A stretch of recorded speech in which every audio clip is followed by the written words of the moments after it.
हरियाणा में निकाय चुनावों में महज कुछ ही दिन बचे हैं। ऐसे में सभी प्रत्याशी जनता के बीच जाने में कोई कसर नहीं छोड़ रहे हैं। गुरुग्राम में भी हाल कुछ ऐसा ही है।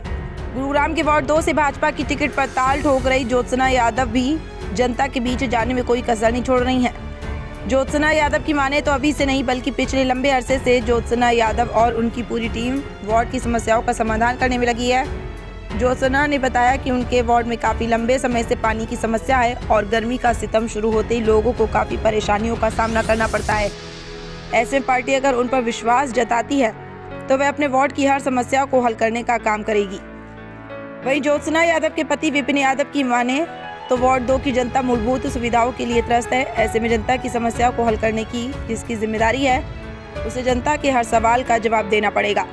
अगर निर्वर्तमान पार्षद ने काम किया है तो वो जनता देखेगी और अगर नहीं किया तो वो भी जनता ही देखेगी। फिलहाल ज्योत्सना यादव भाजपा की टिकट से ताल ठोक रही हैं और उन्हें बस टिकट का इंतजार है। अब देखने वाली बात यह होगी कि भाजपा ज्योत्सना यादव को टिकट देकर जनता की सेवा करने का मौका देती है या नहीं। ज्योत्सना जी, आप उम्मीदवार हैं वार्ड 2 से, क्या कुछ समस्याएं आपने अभी तक ऑब्जर्व की और आपकी जो उम्मीदवारी है कितनी पुख्ता है आपकी बात, थोड़ा सा इसके बारे में प्रकाश डालिए। जी नमस्कार। तैयारी पूरी है और मैं ये नहीं कहूंगी कि सिर्फ चुनावों के लिए हमने तैयारी की है। पिछले लंबे अरसे से ज्योत्सना विपिन यादव एंड टीम पूरे वार्ड नंबर 2 की सारी समस्याओं को इकट्ठा उठा रही है। हमने बहुत सारे प्लेटफॉर्म्स पे काम किया है। जो प्रॉब्लम्स है उनका सोल्यूशन ऑफ कोर्स हमने कोशिश की है ढूंढने की, but I think still we need to work on that pattern and it might take थोड़ा सा time, but I think we are on a right track. क्या कुछ समस्याएं आपने ऑब्जर्व की ज्योत्सना जी? हाँ जी, समस्याएं बहुत हैं। जैसे स्पेसिफिकली अगर मैं फेज 2 की बात करूं, यहाँ पर जैसे ही गर्मियों का मौसम आता है वाटर क्राइसिस स्टार्ट हो जाते हैं एंड इट इज समथिंग जो हमारे सारे रेजिडेंट्स की हमेशा से कंप्लेन रही है।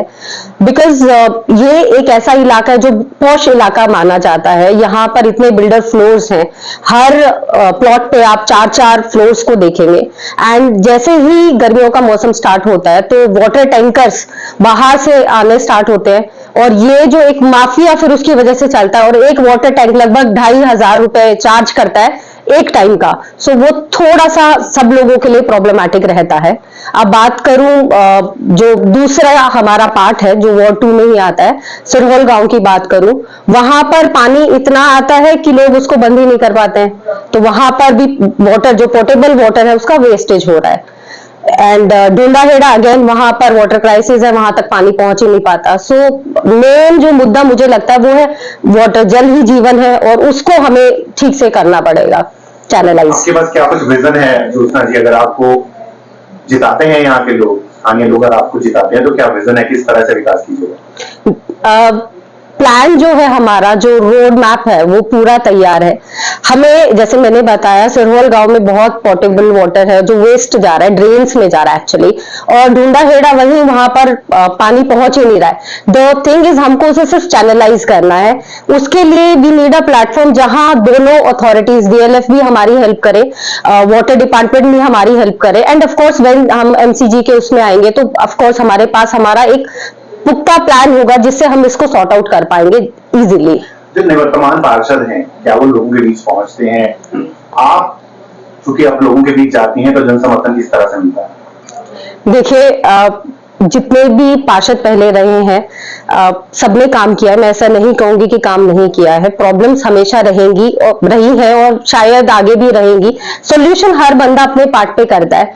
जो प्रॉब्लम बीइंग अ रेजिडेंट जो मैंने फेस करी है, जिनको मुझे लगता है कि ये चीजें मेरी प्रायोरिटी में, माइट भी वो बंदा यहाँ नहीं रहता हो तो उसे वो प्रायोरिटी ही ना लगे, तो हमारा जो मेन काम होगा वो ये होगा कि सारे सेक्शंस को एक साथ लेकर चलना और अपलिफ्टमेंट तीनों सेक्टर्स में होना।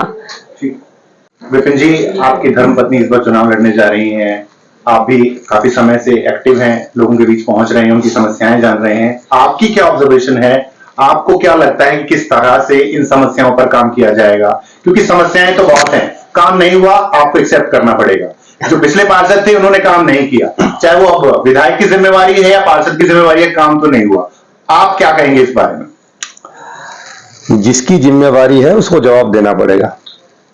जब बात आई नेशनल हाईवेज की, जब बात आई नेशनल पॉलिसीज की, जब बात आई आयकर की, इनकम टैक्स डिपार्टमेंट की, तो जो भाजपा सरकार ने किया है, जो इस संगठन ने किया है, वो शायद भूतो ना भविष्यति वाली बात है। अब अगर बात करें कहां 2.5 लाख रुपए की कैपिंग थी, आज 12 लाख रुपए तक की कैपिंग देने का जो काम किया है, प्रश्न चिन्ह उठाने का मतलब ही नहीं बनता सेंट्रल गवर्नमेंट में। और 3 बार लोगों ने अपना विश्वास जताकर यह प्रूव भी कर दिया है कि लोग साथ हैं। अब बात आती है स्टेट गवर्नमेंट की। तीसरी बार स्टेट गवर्नमेंट को बनाया। स्टेट गवर्नमेंट के जो काम है उन विषय को लेकर डेफिनेटली लोगों ने अपना अप्रूवल दिया, और अप्रूवल ऐसे दिया कि 3 बार जो चुनाव हुए, तीनों में से सबसे ज्यादा वोट इस बार मिली, सबसे ज्यादा सीट इस बार मिली। हां, प्रश्न चिन्ह हो सकते हैं, कुछ चीजें हैं जो रह गई होंगी। अब वो विषय जिस विषय के लिए आप प्रश्न कर रहे हैं, counsellor election, municipal corporation election, बस म्युनिसिपल कॉर्पोरेशन में कुछ अगर कमियां रही हैं तो उसकी जवाबदेही उन लोगों की जरूर होगी जो अब तक यहां चुनकर आए।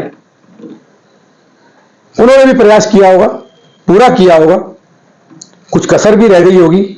अब ये जनता ने सोचना है कि अगर वो ठीक किया है तो जनता फिर से चुनकर भेजेगी, अगर कसर रह गई है तो जनता कसर निकाल देगी। हमारा जो वार्ड नंबर 2 है, इस वार्ड नंबर 2 में 3 क्षेत्र हैं, डीएलएफ फेज 2, सरहोल और डुंडाहेड़ा।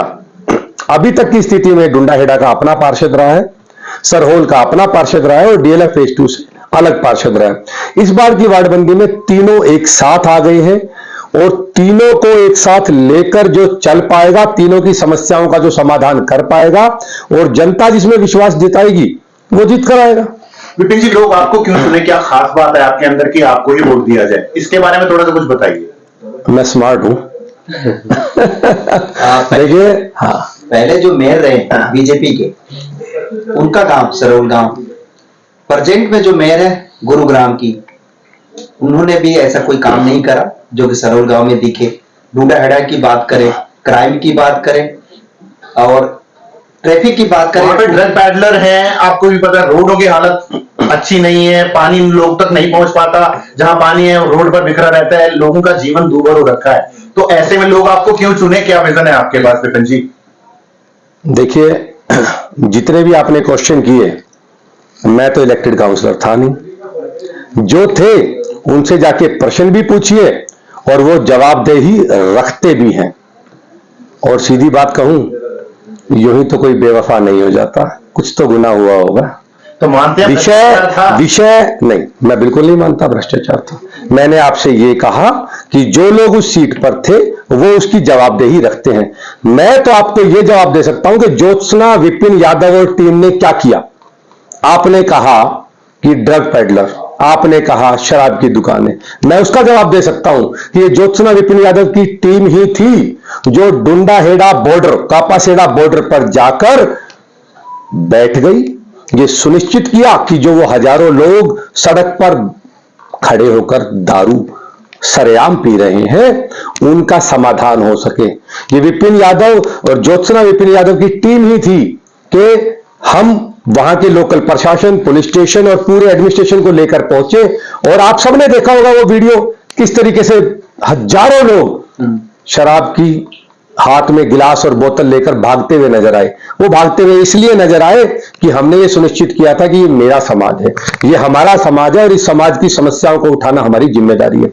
हमने उठाई थी, जब वो जिम्मेदारी उठाई तो उसका समाधान हो पाया। आपने कहा पानी की समस्या, पानी की समस्या को लेकर ज्वाइंट कमिश्नर, डीसी साहब, जीएमडीए, हर स्तर पर सीएम विंडो हम गए हैं, हमने समाधान करने की पूरी कोशिश की है। सीधे शब्दों में बताऊं, खींचे बिना कमान के चले ना कोई तीर और बिना करे पुरुषार्थ के साथ ना दे तकदीर। हमने पुरुषार्थ किया है और मुझे विश्वास है जनता हमारा साथ जरूर देगी। तकदीर इस बार साथ दे रही विपिन यादव, ज्योत्सना यादव, ये मान लें।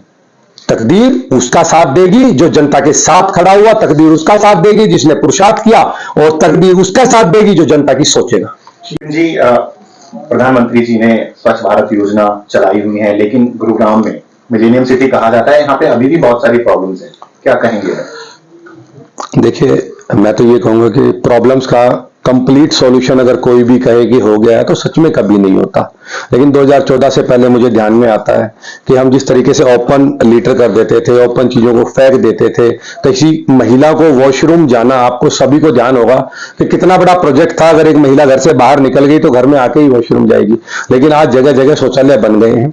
बट फिर भी मेरे पास ऐसे बहुत से लोगों की शिकायतें आई हैं कि वो उनमें भी डिस्टेंस काफी है, उसकी थोड़ा मैकेनिज्म और बेटर होना चाहिए। उस मैकेनिज्म को लेके हमारा जो फ्यूचर प्लान है उसके अंदर हमने सोचा कि भाई ऐसा होना चाहिए कि हर 100 मीटर के ऊपर कम से कम एक पोर्टेबल वॉशरूम जरूर होना चाहिए।